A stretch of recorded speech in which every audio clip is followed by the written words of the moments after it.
Hi, Dave here from RC Pilots. This video is about putting lights or lighting onto your plane if you're thinking about flying in dusk or dark or almost completely dark conditions. This is about discussing those options to see, is it practical, is it doable, is it affordable, and what's involved. So there's two main considerations. One is going to be what type of lights you would be intending on using, and the second is going to be what sort of plane to choose to put those lights onto. So first off, there's a wide range of lights that can be put onto a plane. There's expensive and very comprehensive units like this that have actually yet to fit, cost 30 or 40 euro. That gives you a lot. It's a very effective kit and it's something worth looking into. Or then there's a lot cheaper option, which is simple USB strips. You can get like this in a DIY store. In fact, this strip on this particular plane cost me €3. It was intended for a computer, you just plug it into the USB. So I stripped off the USB attachment and just put a simple fitting for the flight controller onto it. And it works fine. Equally, if you don't want to attach it to the flight controller, you just attach it to an independent battery system, just like that. Typically, your regular 2-cell battery does absolutely perfectly.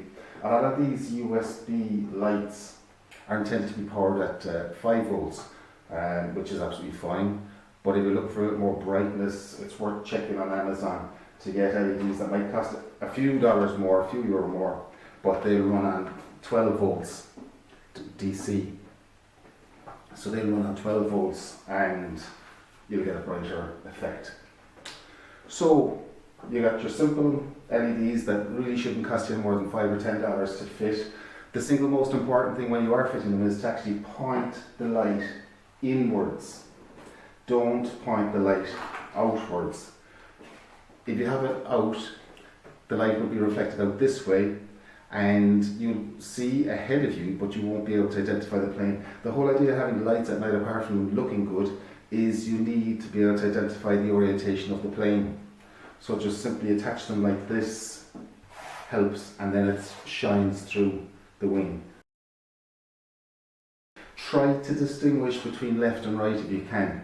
It's not obvious on this at the minute, but this wing is brighter because it's got LEDs on top and on the bottom. This side doesn't have an LED on this side. So when that's in the air at night, the left side is less bright, and that helps me identify left. So that's the lighting considerations. As I said, you can have it working off your flight controller board so that you can literally turn the lights on and off, or you can simply just strip the wire and connect it up to a 2-cell or a 3-cell battery. Some planes come with built-in lights. For example, the Firefly I think is discontinued, but you have the Walrus, there's a Radian, there's a couple of gliders have built-in lights, which is a nice feature as well. What makes this one advantageous is that it's easier to tell left from right. So that brings us to the next question, which is what type of plane should you use? Well, first off, I would say there's a couple of considerations. One is you want your plane to be as visible as possible, because in low light it's hard to distinguish. So you don't want to use a really small plane, disappears too quickly. You want to try to get as large as possible. These would really be the minimum that you should consider, because once you get any bit of distance away, it gets very difficult to tell the orientation of your plane. So try to get as big a plane as possible, and also try to get a plane that flies as slow as possible, because you want to slow down what's happening when you're up in the air, when there isn't much visibility. Very, very important. And also, don't use your favourite plane for starters. If you're trying this, try with a plane that you can afford to take a few knocks and bangs, because it does take a bit of getting used to.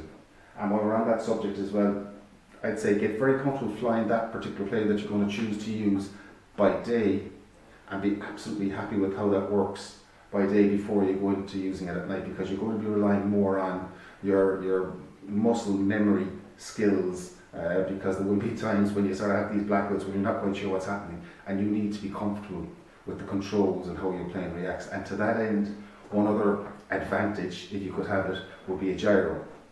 Stabilize things down. If you're banking and a bit of a distance away and you're not quite sure what's happening, it can happen that you're not sure if the plane is coming towards you or flying away from you, or banked left or banked right. A gyro that will give you auto stabilization will do a lot to give you a few moments just to recompose yourself. And related to that as well, trust yourself. Before you fly at night, make a plan as to where you're going to fly in your chosen area. Make sure there's no obstacles there, check it out by day ideally. But decide that you're going to take off and you're going to bank a slow, gentle left, for example, or a slow, gentle right, or that you're going to do a lazy figure of 8. But plan that beforehand, because if you're doing this in the early stages and you start to bank and the plane's a bit of a distance away, as I said, you can sometimes get disoriented and be not quite sure what your plane is doing.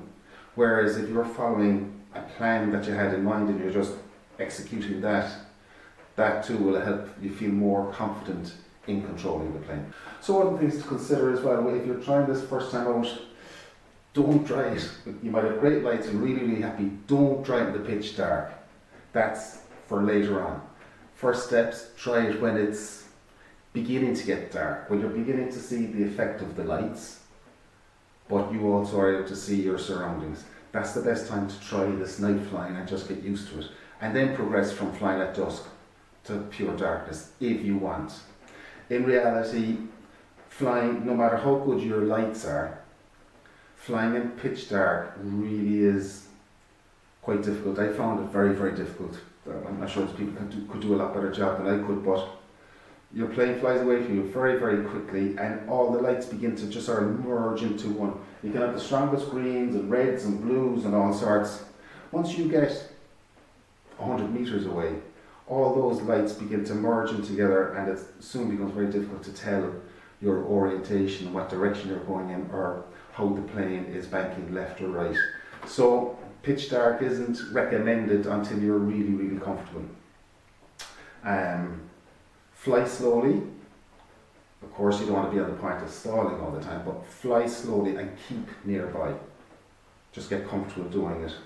And if confused, just keep going in the same direction.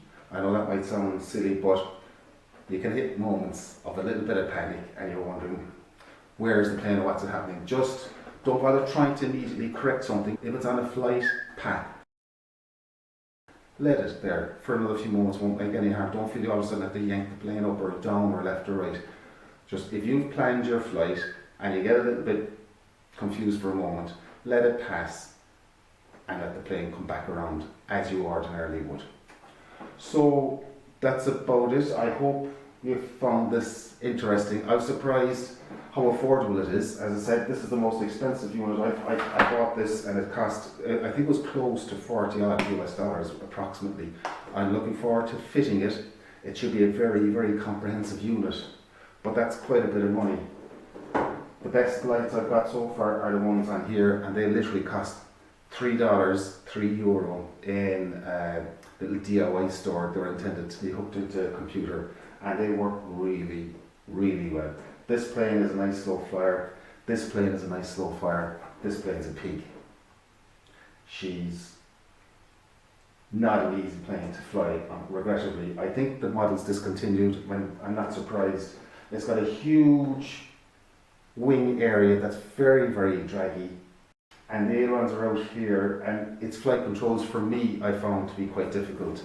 And trying to come into land in near dark conditions, you need to be really comfortable with how you're playing, how its characteristics are, and that they're predictable. And I found this wasn't predictable. This was a bar of laughs, Twisted Hobbies triplane. It almost flies in slow motion. Loads of fun. This, again, another Twisted Hobbies plane is super light and that just floats in and has been a lot of fun. So it actually shows as a good example. These are the types of planes, ideally if you had a plane that had the prop at the back, because landing in darkness is more difficult. You can misjudge the ground and you can damage your plane. So a plane even with a prop saver is a huge plus. as compared to a fixed blade. This guy actually took one bad landing. It wasn't even a bad landing, it was more of a tip stall from a foot or two up, dropped to the ground and snapped the propeller blade. So those things can happen. So I hope you found this useful. I'd love to hear from you to see what you think, if you found this was interesting, and I'd love to hear how you get on. So thanks for watching. All the best and happy flying.